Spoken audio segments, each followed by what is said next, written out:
Extra marital affair हुआ तो ये पास्ट कर्मा की वजह से, लेकिन अफेयर तो इस बर्थ में हुआ है। और वो लोग फिर अगर डाइवोर्स हो गया तब मतलब अभी ये फिर देखो, कौन सा। इस बर्थ में अगर एक्स्ट्रा मैरिटल अफेयर है, इसका मतलब कहीं ना कहीं पूर्व जन्म में वो रिश्ता अधूरा रह गया था, जो इस जन्म में उन्होंने एक्स्ट्रा मैरिटल अफेयर रख के खत्म किया।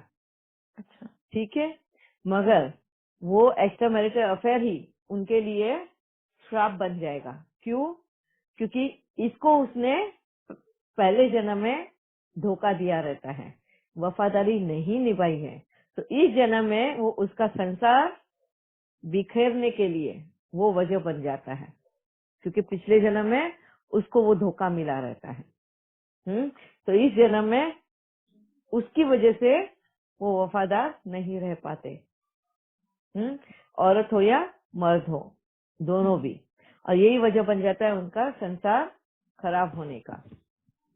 तो हाँ दीदी क्या इसमें ये 3 लोग का कर्म जुड़ा हुआ है, हाँ, मतलब हस्बैंड वाइफ और वो जो थर्ड पर्सन है उसका। ये तीनों का है।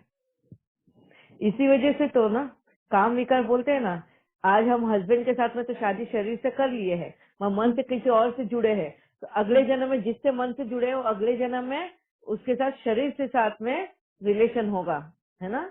बाखूबी तुम शादी करके उससे रिलेशन निभाओगे, मगर इस हस्बैंड के साथ में जो तुमने वफादारी नहीं निभाई, वो गद्दारी की है ना, और अधूरे कर्म छोड़ दिए हैं, तो अगले जन्म में वो एक्स्ट्रा मैरिटल अफेयर में सामने आएगा।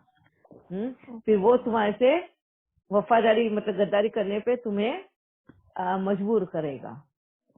तो दीदी उसको क्या करे फिर, उसको ऐसे ही चलने देना चाहिए, क्या करना चाहिए। नहीं, ये सारा जो इनके सॉल्यूशंस है ना, ये तो अभी मैं वजह सारे बता रही हूँ लॉ ऑफ कर्मा में। ये सारे सबके सॉल्यूशन जो है हमने श्रीमत में डिस्कस किए हैं। श्रीमत के जो सेशंस हुए हैं पास्ट में, ऑलमोस्ट 37 सेशंस हुए हैं, उसमें सब में डिस्कस किया है ये सबका सॉल्यूशन, है ना। ओके। और सॉल्यूशन यही है कि हमको जैसे ही पता चलता है हमारी गलतियां, सबसे पहले तो हमें इन वैल्यूज को वैल्यू करना सीखना है, क्योंकि कहीं ना कहीं हम कैरेक्टरलेस बने हैं। कहीं ना कहीं हमने ईमानदारी छोड़ दी, वफादारी छोड़ दी, है ना। भरोसा किसी का तोड़ दिया है, सच्चाई का रास्ता तोड़ दिया है, झूठ के ऊपर नींव हमने बनाई है रिश्ते की। तो ये सारा जब हमें अनुभव होता है, तो फिर बाबा हमें फिर से कैरेक्टरफुल बनाने की कोशिश करता है। वो बोलता है अब तुम्हें सब पहले इन वैल्यूज को वैल्यू करना सीखना है। ईमानदार रहो, हर रिश्ते में ईमानदारी निभाओ, हर रिश्ते में भरोसा तुम्हें जीतना होगा सबका, फेथफुल रहना होगा, लॉयल रहना होगा। फिर वो रिश्ता कोई भी हो, सामने वाला तुम्हारे साथ कैसा भी बिहेव कर रहे हो, मैं तुम्हारे अंदर उन शक्तियों को भी यूज करना है कि वो रिश्तों को वापस से उन वैल्यूज के साथ में जोड़ पाए। यही तुम्हारा उसका सॉल्यूशन है। हर हर जगह पर आपका सॉल्यूशन एक ही होगा कि उन रिश्तों को, जहाँ पे भी तो रिश्ते हो या कोई भी हो, जहाँ पे भी तुम्हें ऐसा लग रहा है कि ये सही नहीं है, कहीं ना कहीं गलत है, तो सबसे पहले स्व को चेंज करना है, खुद को चेंज करना है। क्योंकि आज अगर सबसे पहले बाबा ने मुझे चुना है, मुझ तक अगर ये ज्ञान पहले पहुंचा है, इसका मतलब कहीं ना कहीं गलती पहले मुझसे हुई है। इसके लिए कुदरत भी मेरा दरवाजा पहले खटखटा रही है। पहले मुझे समझाने की कोशिश कर रही है ना। फिर हमें पहले चेंज होना है, हमें उन जो वैल्यूज है उनको धारण करना है। हमें अकेले रहकर भी वो वफादारी निभानी है। अगर समझो तुम विधवा हो या डिवोर्सी हो या क्या हो, फिर डिवोर्स हो गया, फिर दूसरे के साथ में जाके शादी करो, फिर उनके साथ में और कर्म बढ़ाओ, या उसको जलाने के लिए या बदले की भावना से तुम कुछ और गलत कदम उठाओ, तो तुम और कर्म बढ़ा रहे हो, है ना। कोई अगर तुम गलत गलत तरीके से अगर तुम अपने आप को प्रेजेंट कर रहे हो, तो तुम और कर्म बढ़ा रहे हो, कर्म खत्म नहीं कर रहे हो। और इसी वजह से फिर बाबा आके बोलता है फुल स्टॉप लगाना सीखो। और फुल स्टॉप किस तरह से लगाना होता है हमें? हमारे शक्तियों से। और शक्तियां कहाँ है? सारी हमारे अंदर है और हम वो यूज भी करते हैं। और यही पहचान बताई है उस श्रीमत में कि हमारे अंदर सारी शक्तियां होती है और कहाँ कहाँ हम यूज भी करते हैं, मगर कहाँ कहाँ हम नहीं करते हैं। क्यों नहीं करते हैं? क्योंकि हम देह भान में हैं, बॉडी कॉन्शियस होने की वजह से। देह भान में होने की वजह से फिर से उन विकारी रूपी संस्कारों की वजह से हम फिर गलत कर्म क्रिएट कर लेते हैं उसी आत्मा के साथ। फिर वही सेटल करना पड़ता है आगे चल के। फिर अगर समझ में आ गया तो फुल स्टॉप लगाओ, नहीं समझ में आया तो फिर से क्रिएट हो रहा है, और फिर से क्रिएट हुआ तो फिर से आगे चल के उसको सेटल करना है। वो तब तक सिलसिला चलेगा जब तक तुम्हारे कर्म उस आत्मा के साथ में खत्म नहीं होंगे। जब तक तुम्हारी आंखें नहीं खुलेंगी और तुम्हें नहीं पता चलेगा कि किस तरीके से उसको फुल स्टॉप लगाना है। अच्छा दीदी, बहुत हाँ बार जी। ऐसा होता है कि डिवोर्स होने के बाद में, मतलब कोई लेडी है, उसकी दूसरी शादी हो जाती है बट बहुत खुश है, हम्म तो दीदी फिर तो उसके ये कर्मा क्या जो है? उसके साथ में बाकी थे ना, जो पहले वाले के साथ में कोई विकारी कर्मों की वजह से वो जुड़ गई थी, ठीक है। अच्छा। हाँ। जैसे समझो काम विकार की वजह से होगा तो शारीरिक सुख जैसे ही खत्म हो गया, उनका जो कर्म था वो खत्म हो गया, वो अलग हो गए। या फिर अच्छा। पैसे की लालच की वजह से हुआ होगा तो वो हम्म, खत्म हुआ, वो दूर हो गए, है ना। ऐसे कोई ना कोई जो विकारी वृत्ति की वजह से जो तुम्हारे पहले के पूर्व कर्म थे, जैसे वो खत्म होते हैं तुम अलग हो जाते हो, और फिर तुम्हारे जो बचे हुए जिस इंसान के साथ में कर्म बाकी है उसके साथ में जुड़ जाते हैं। फिर वो अच्छाई के लिए, अगर अच्छे कर्मों की वजह से अगर है तो अच्छाई के लिए तुम जुड़ोगे उसके साथ, है ना। इसके लिए वो खुश है क्योंकि उसने उस आत्मा के साथ में गुणों से रिश्ता जोड़ा था, कहीं ना कहीं निस्वार्थ भाव से रिश्ता जोड़ा था, कहीं ना कहीं त्याग और तपस्या की वजह से रिश्ता जुड़ा था, और इसके लिए फिर से वो रिश्ता उसके साथ जुड़ रहा है, और जहाँ वो एकदम सुख से और शांति से जीवन जी रही है। और वो ये चाहती है कि वो जो पूर्व पहले वाला जो उसका जीवन था, पूर्व पति के साथ में जो उसने इतने दुख उठाए थे, वो कैसे न कैसे भूलने की कोशिश करे, है ना। वो उसके लिए भी कभी कभी इन स्पिरिचुअल पाथ में आती है। और मेरे साथ में उसे एक ने ऐसा शेयर भी किया कि अभी का जो उसका जीवन है ना, उससे उसको कोई गिला शिकवा नहीं, कोई कंप्लेन नहीं, बहुत खुश है। वो बच्चे भी, वो पति भी, जो सेकंड हस्बैंड भी है वो बहुत केयरिंग है, उसका वहाँ के रिलेटिव्स भी सारे बहुत, इन लॉज सारे केयरिंग है, मगर वो पहले वाले इसमें से बाहर ही नहीं निकल पा रही है।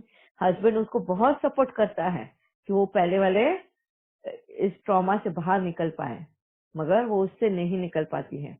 और ये भी वजह बन गई, वो इस मेडिटेशन के इसमें आई थी, और फिर जब उसको ये पता चला कि कहीं ना कहीं विकारी वृत्ति की वजह से वो पकड़ के रखा है उसने, और वो उसको छोड़ना है, उन यादों को छोड़ना है। जब उसको ये पता चला कि किस तरीके से उसका पूर्व जन्म का जो था देना वो खत्म हो गया है, और तब जाके उसने अपने आप को रिलीज किया उसमें से, और आज वो उस दर्द से भी मुक्त हो गई है। मगर ये भी वक्त कौन तय करता है? ये भी वक्त ही तय करता है। तो दीदी, तब तक उसको उस मेंटल ट्रॉमा से जाना है, जब तक उसने मेंटली भी जो टॉर्चर उसको दिया हुआ है वो पूरा खत्म नहीं होता। फिजिकल हो गया, डिवोर्स हो गया, हाँ, मेंटल टॉर्चर से भी तब तक हम खत्म नहीं करते हैं जब तक उस वो लेवल तक हमारा कर्म खत्म नहीं होता। और फिर उसको गाइडेंस मिलता है, नॉलेज मिलती है, और फिर वो उस कर्म से छूट जाती है। ठीक है या निधि बहन? हाँ, दीदी जैसे हस्बैंड ठीक है, मान रहा है कि उससे गलती हुई है, जो भी है ठीक है, वो नहीं मान रहा कि एक्स्ट्रा मैरिटल है, कि एक दोस्त है या उसने उसकी हेल्प की थी, पर जैसे वो वाइफ के साथ बहुत अच्छे से रहना चाहता, वाइफ भी चाहती है कि छोड़ना नहीं चाहती हस्बैंड को, कि साथ में रहना चाहते हैं, कुछ इश्यूज है बच्चे की वजह से, तो भी पर वाइफ ना इतनी मेंटली वो उसमें है कि वो डिस्टर्ब निकल है नहीं पा उसके रही कि मेरे साथ ऐसा क्या हो गया, हम्म डिस्टर्ब। हालांकि घर में एटमॉस्फेयर बिल्कुल ठीक है, हस्बैंड भी कोशिश कर रहा है कि ये सब चीजें नहीं हो, खत्म हो, पर वाइफ है कि इतनी मेंटली डिस्टर्ब है इन चीजों को कि ये क्या हो गया, दोबारा हो गया और कैसे हो गया, तो वो चीज एक्सेप्ट करने में बहुत टाइम लग रहा है उसको।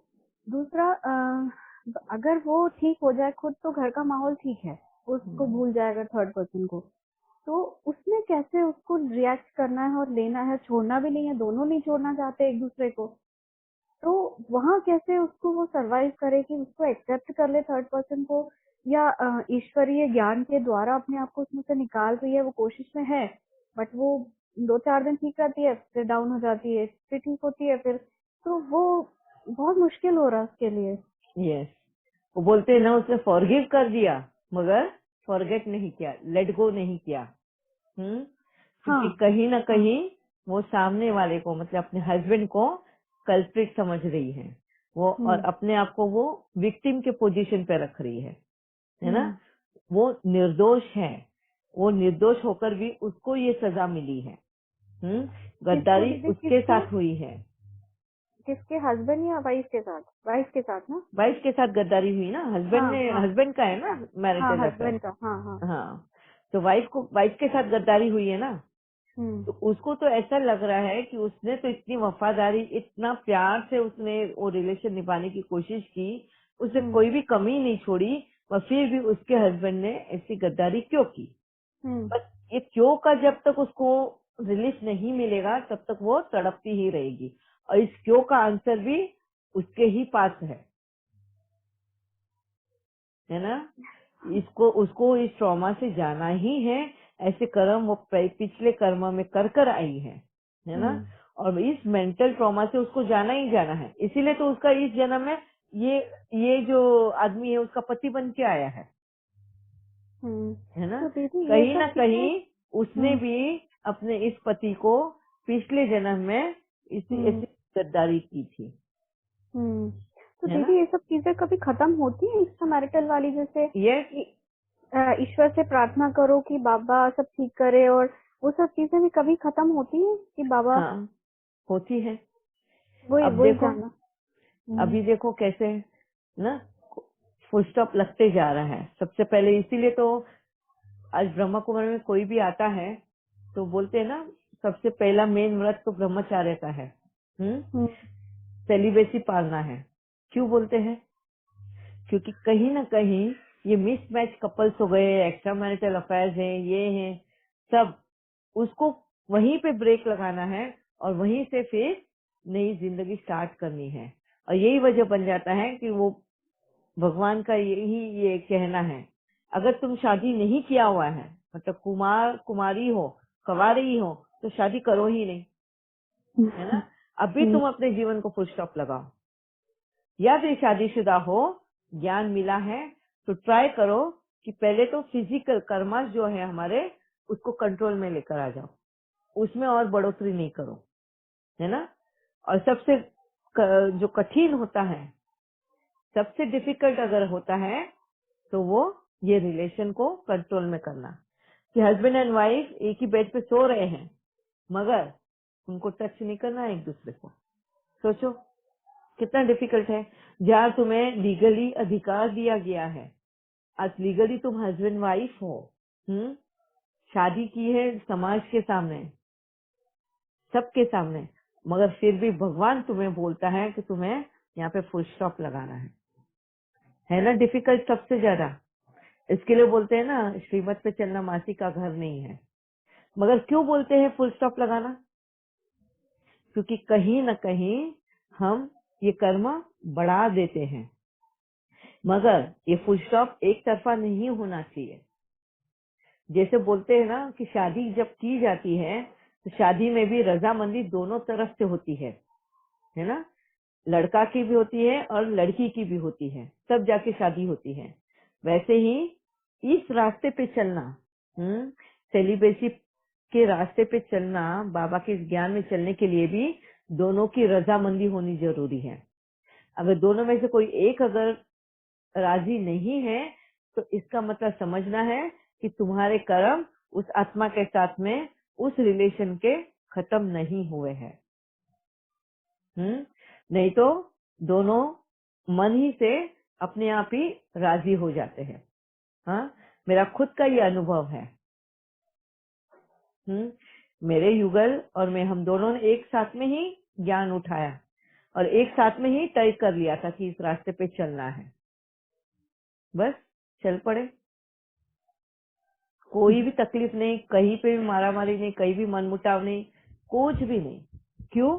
क्योंकि वो कर्म उतना ही था। दीदी एक मिनट, दीदी कुछ पूछो दीदी से। हाँ जी। दीदी फिर जो बड़ी बड़ी आंटी हैं जो यहाँ चलकर जो जो मतलब कि जिनकी एक तरफ से ही रजामंदी है, और तो दीदी फिर उनके कर्म मतलब खत्म नहीं वो आत्मा के साथ, जिनकी एक एक मतलब एक साइड से रजा, आप दोनों तरफ से रजामंदी होनी चाहिए। यस, अगर वो एक तरफ से रजामंदी है क्योंकि तो वो मतलब क्या होता है ना, उनको ज्ञान अधूरा ही उठाया रहता है। तो फिर उनको दीदी उनको दोबारा उसी पति को आना पड़ेगा उनकी लाइफ में ये, उस कर्म को खत्म अगर करने के समझो लिए। कर्म खत्म नहीं किया है तो दोबारा आना होगा उन कर्मों को खत्म करने के लिए।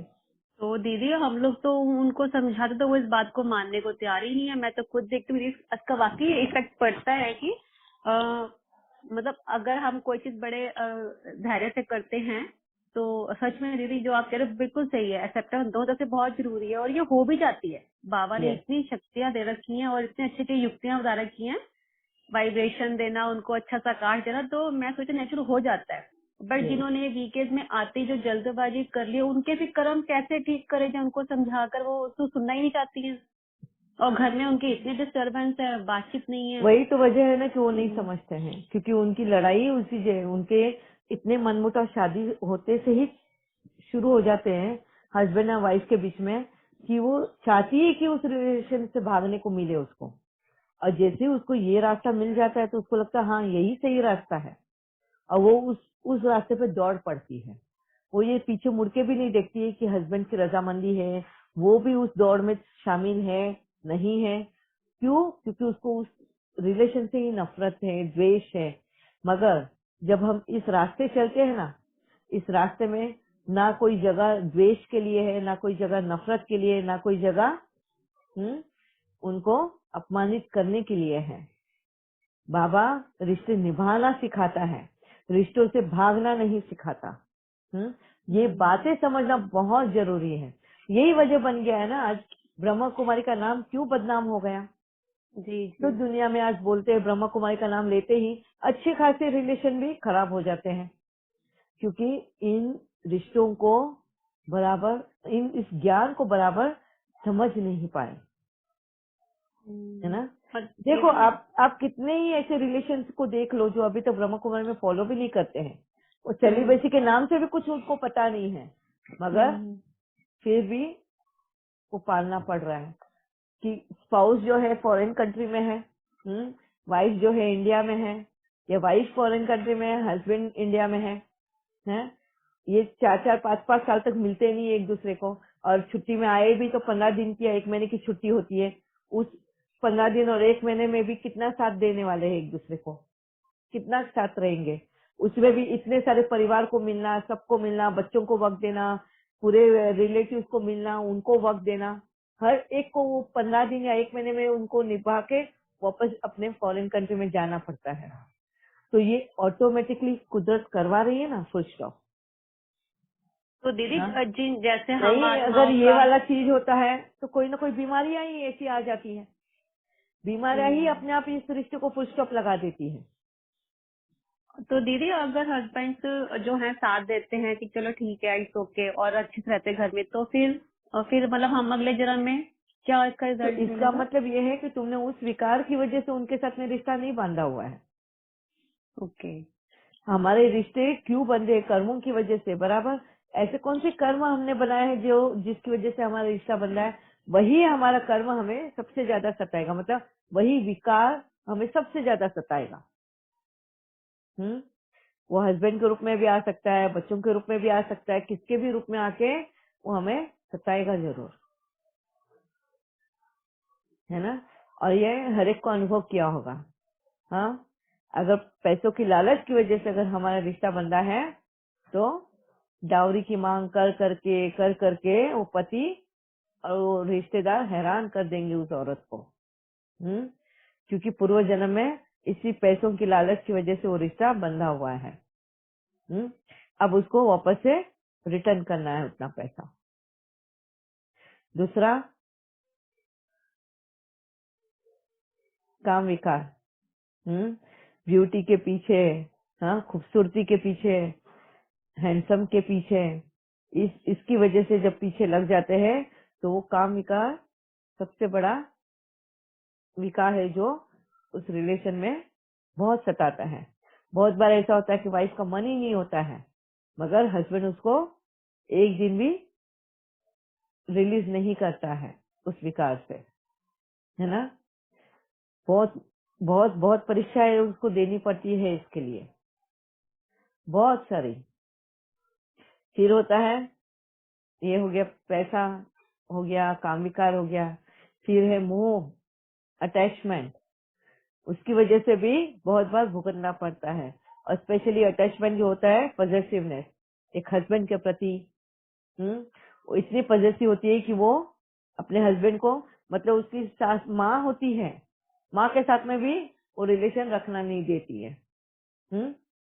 वो विकारी वृत्ति, उसको किसी के भी साथ में रिलेशन नहीं रखने देती है, बस तू मेरा है, मेरा ही बनकर रहेगा। या तो फिर बच्चे रिटर्न में देते हैं, वो इतने पॉजिटिव हो जाते हैं अपने पेरेंट्स के लिए कि वो पेरेंट्स को कहीं उस घर से बाहर तक नहीं निकलने देते। तू सिर्फ मेरी है, यहीं पे रहेगी, मेरे ही लिए रहेगी, किसी से बात नहीं करना, कुछ नहीं। बहुत से ऐसे भी किस्से आए हैं। ऐसे भी बच्चों के रूप में भी बहुत बार कर्म सामने आ जाते हैं। ये तो हस्बैंड और वाइफ के तो बहुत चलते रहते हैं, और हर विकारों की इसमें विकारी रूपी वो भोग रहे होते हैं। कभी वाइफ उस विकार में इतनी रहती है कि वो हस्बैंड को जीने नहीं देती, कभी हस्बैंड उन विकारों में इतने लुप्त रहते हैं कि वो वाइफ को जीने नहीं देते, क्योंकि वाइफ ने उसी विकारी रूपी कर्म से उस हस्बैंड को उस विकार में लाया रहता है। हाँ, या फिर हस्बैंड ने उस वाइफ को उस विकारी कर्म की वजह से उस विकार में लाया रहता है। फिर उस दोनों में से कोई एक जन अगर ज्ञान में आ जाता है, तो बाबा फिर उसको गाइडेंस देता है कि किस तरीके से, जिस विकार की वजह से उसने अपने हस्बैंड या अपनी वाइफ को लाया है, उसको उससे मुक्त कराना है पहले। और वो तभी मुक्त करा सकती है जब वो खुद पहले उस विकार से मुक्त हो, है ना। इसके लिए बाबा पहले स्व परिवर्तन करने बोलता है, और स्व परिवर्तन करते वक्त बहुत कठिनाइयां आती है, क्योंकि वो विकार का मार बार बार हमें पड़ता है, बार बार हमें फेस करना पड़ता है। कभी पैसों का है, तो कभी काम विकार का है, तो कभी बहुत सारी चीजों का है। और ऐसी आत्माओं को बाबा बांधे लिया बोलता है। आप सोचो, मैंने कितनी ही ऐसी औरतों को देखा है जो बाबा मिलन को जाना है तो अपने हस्बैंड से, अपने परिवार से छुपा छुपा के वो बाबा मिलन के लिए चले